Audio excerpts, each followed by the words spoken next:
I'm Jess from Make and Do Crew, and today we're going to learn how to make a modified crochet granny square. This pattern would work beautifully for a granny square jacket or a blanket or really any other granny project you can think of. For this tutorial, I'm using Lion Brand's Basic Stitch yarn, which is a category 4 worsted weight yarn, and then a size J crochet hook. So we're calling this a modified granny square because it doesn't begin in the same way that a typical granny square does, but then it does end in the same way. So we're going to begin with a circle, and then the last round is going to shape it into a square. And if you want your granny square to be larger than this, you can continue working this round over and over again in a square until you have the size granny square that you'd like. We're going to begin with a magic ring, but if that's not something that you feel comfortable with, you can always start just by chaining 4 and then slip stitching to join them into a loop.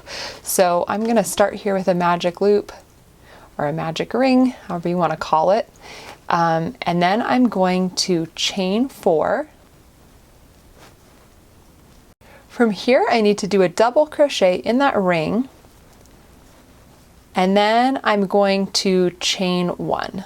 So the repeat on this first round is just a double crochet and then a chain 1. So we started with that chain 4, so that's our first double crochet in chain 1 space, and then I just double crocheted in chain 1, so that's 2. And we need 16 total double crochet and chain 1 spaces. So I'm going to do 14 more double crochet, chain 1 in this magic ring. Now at the end of the round, I need to slip stitch to join. So I'm sort of lazy about this, so I just go into this space right here that was created in the first chain 4 there, and I just slip stitch there and that connects it. You could work into the 3rd chain, but this does the same thing and it's a little easier to see. So from here, we are done with round 1, and we can cut our yarn. Unless you're making a granny square that's all the same color, you can cut off this first color here and pull your yarn through. So you're fastening off, and this is also a good time to tighten down the center a bit. And so pull on your magic ring strand if you made a magic ring. And I like to crochet over these tails as I go so that I have fewer ends to weave in at the end. And you still may decide to weave in some of them, but I find in the first few rounds of this that you can really crochet over the top of them effectively, and they stay put pretty well.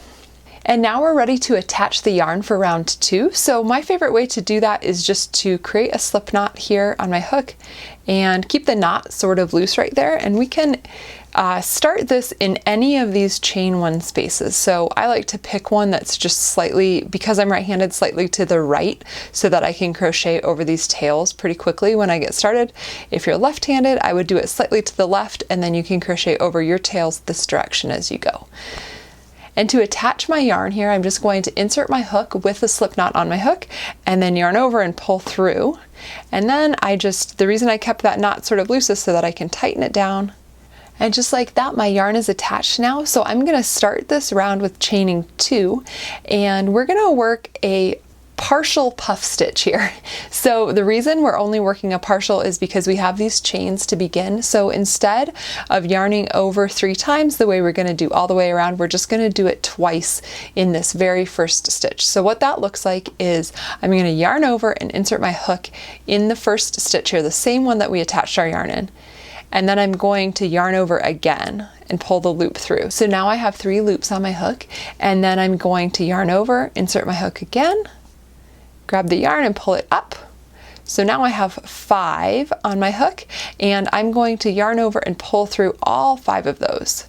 And from here I'm going to do 1 chain, and that just sort of closes off this puff. So that's our first puff of the round, and from now on we're going to work the same type of puff. It's just going to have 1 more yarn over. So that looks like this. I'm going to yarn over to begin, insert my hook in that space, yarn over and pull up. So that was 1 time. I'm going to do that again, yarn over, insert my hook, pull the yarn up. So that was twice. At this point, I have 5 loops on my hook. Then I'm going to yarn over, insert my hook, yarn over and pull up again. So now I've done that 3 total times, and I have 7 loops on my hook. From here, I'm going to yarn over and pull through all 7 of them. And this is sometimes can get a little stuck. So I like to keep these fairly loose and then tilt my hook down like this and sort of wiggle it through. So that went through all 7, and then I'm going to chain 1 to close this puff. And we're going to repeat that puff stitch all the way around now with a puff and then a chain and then a puff and then a chain. And technically in the written pattern, the puff includes the chain because we're doing the chain to close it off. But sort of if you think about it, we're doing all this yarn over business and then it ends with the chain. So it's kind of like this puff of yarn, a chain, and then we go back to doing another puff here. So let's try that again. And just to reiterate, I'm holding all my strands of yarn right here. I'm holding them up so that as soon as I can catch them, which is going to begin in this space right here, I can start crocheting over them.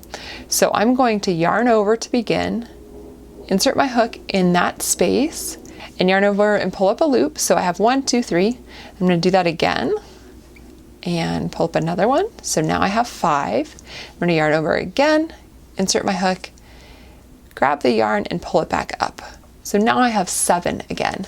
And from here I can yarn over, tilt my hook down, and wiggle it through all 7 loops on my hook. Then we're going to do that chain just to close it off, and that completes 1 repeat there. So we're going to do the same thing in each space all the way around, and when we get back to this side, I will show you how to fasten this color off. Now at the end of this round, I've done my last puff, a chain 1 to close it, and I'm going to slip stitch into the top of this first puff right here. So that's sort of the first distinct V that you can see at the top right here. So that just means I insert my hook here and grab the yarn and then pull it straight through like that. And then I can fasten this off by cutting my yarn, pulling it through.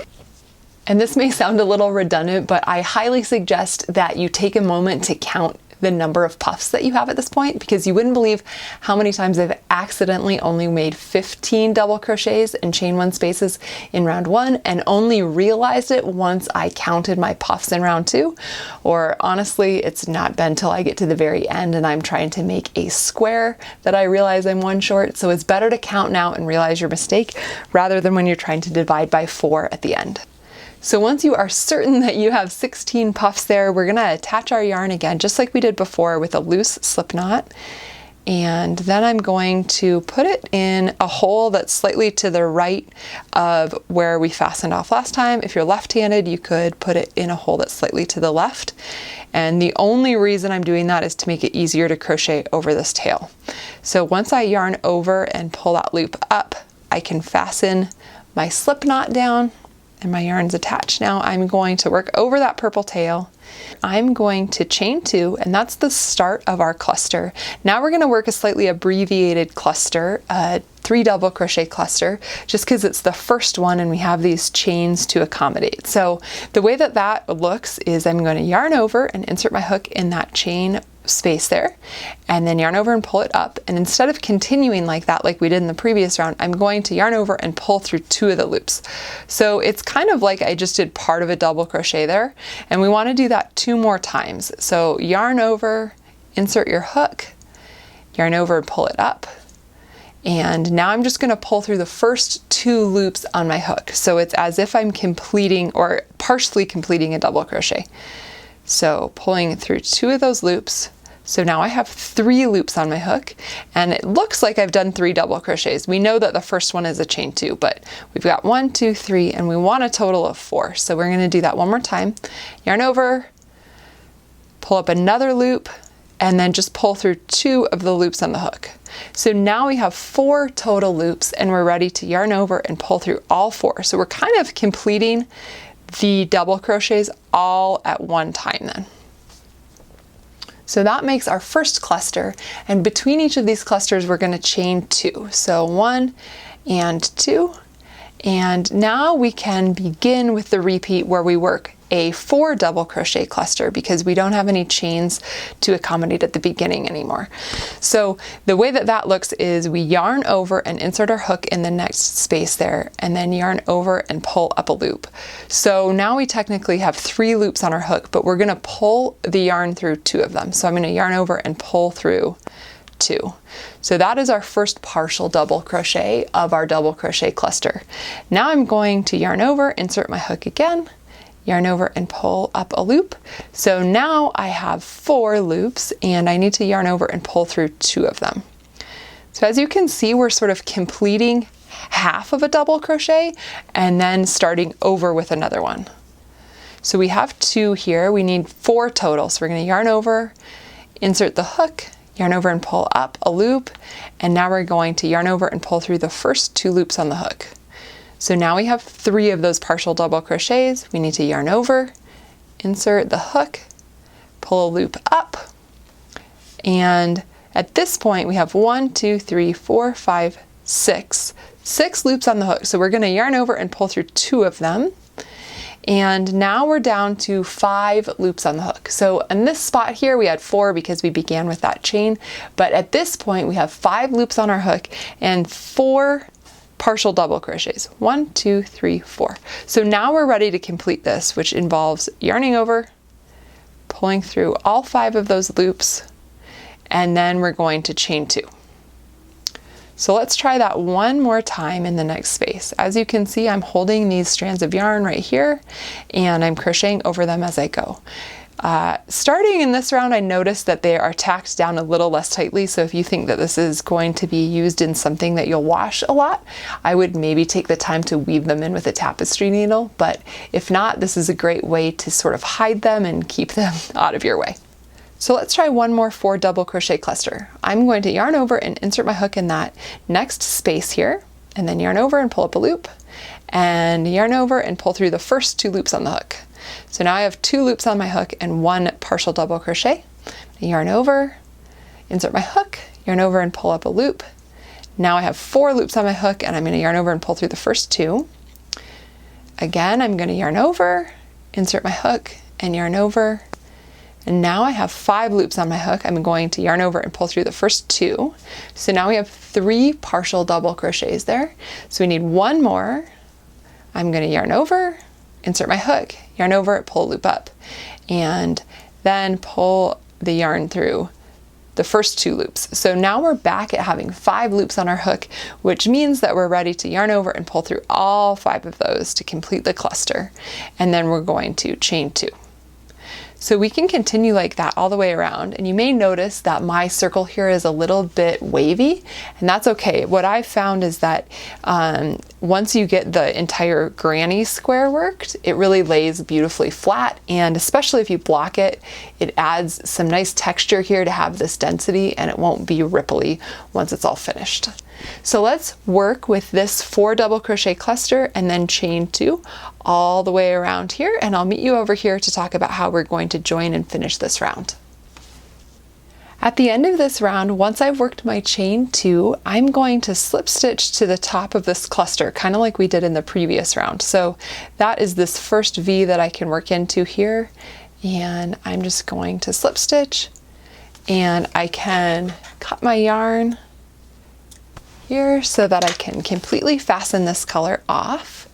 And now we're done with round 3 and ready to move on to the round where we're going to make this look a lot more like a granny square instead of a granny circle. So this is where we're at on our circle, and in order to form it into a square, we're going to start working traditional granny square clusters, which are 3 double crochets, and we're going to work those along a side, and then in order to create a corner, we're going to work 2 clusters into the same space, and those clusters are going to be worked with treble crochet. So they're just going to elongate this corner a bit to sort of make up for the space of the curve of the circle. So you can see here we have 4 places where we have 2 clusters, and that creates the 4 corners of the square. So let's talk about how exactly to do that. Again, I have a slip stitch on my hook, and I'm going to insert it and pull a loop through so that I can fasten my knot down like that. And now we're ready to begin our first granny cluster. I find that it's kind of hard to crochet over these tails and actually disguise them in this round and going forward, so I think it's worth just sort of leaving them out and weaving them in at the end. So we're going to begin our first side by chaining 3, and that's going to count as our first double crochet. So we've got 1, 2, and 3 here. And each granny cluster is going to have 3 double crochets. So this counts as our first, and now we need to do 2 more. So 1 and 2. So that's our first granny cluster, and each side is going to have 3 of these double crochet clusters. So let's count this as our first one and then work 2 more in the next 2 spaces. To do that, I'm just going to work 3 double crochets in this space here. 1, 2, and 3. So now we have first cluster, second cluster, and we're going to repeat that cluster in the next space with 3 double crochets. And once we have these 3 double crochets done, they're sort of our first side. So now it's time to work a corner. And if you remember, I talked about how we're going to work 2 clusters in the same space. So that's going to be our next space right here. And we're going to work those as trebles. So I've yarned over twice. Now, let's do that slowly. Once, twice, and I'm going to insert my hook in that space and yarn over and pull up the yarn. This can get a little unruly and super tall if you don't keep the tension a little bit tight. So I'm pulling on this a little bit harder than I normally would, just so that the whole thing doesn't get super stretched out. So I have now 4 loops on my hook, and I'm going to yarn over and pull through the first 2. Now I'm down to 3, so I'm going to yarn over and pull through the next 2. And now I'm down to 2, so I'm going to yarn over and pull through those 2. So you can see we did that 3 times, that's why it's called a treble. And we want to do 2 more trebles.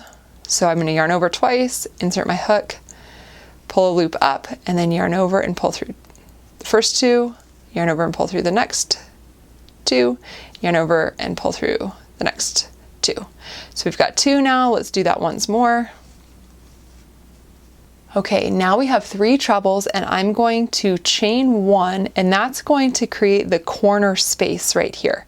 So now it's time to work 3 more trebles, all in the same space that the previous 3 were worked into.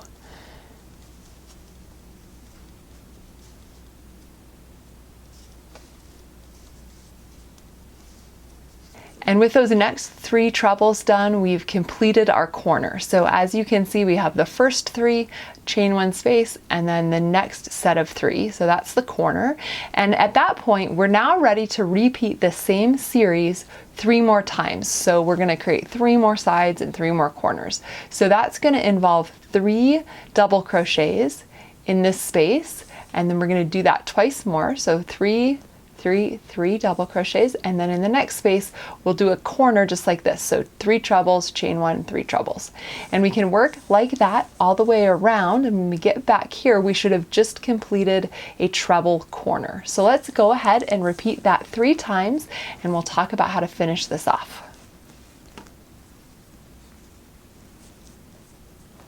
And as we complete our last set of 3 trebles here, you can see we're back to the beginning of the round. So each side should have 3 sets of double crochets, and then a corner, and then 3 more sets of double crochets, and then a corner. So now that we're done with this round, all we need to do to finish it off is slip stitch into the top of this cluster here. So that is technically the top of this 3rd chain, but I'm sort of lazy and just insert my hook in that sort of loop created by the chain and yarn over and pull through for my slip stitch. So we can fasten our yarn off. And if you wanted to make a larger granny square with more rounds from here, what you would do is attach your next color right here where we fastened off in this space, and then you would work 3 double crochets in each space between the sets of 3 double crochets. So that would involve chaining 3, putting 2 double crochets here, just like we started this round, and then you would put 3 double crochets here, 3 here, 3 here. So as you can see, you're putting 3 double crochets in each of those spots. But because you wouldn't need to accommodate for this extra space because you wouldn't be working into a circle, you can continue to work 3 double crochets in the corner instead of 3 treble crochets. So that would look like 3 double right here, 3 double right here, 3 here, and then 3 double crochets in the corner, chain 1, and 3 more double crochets in the corner.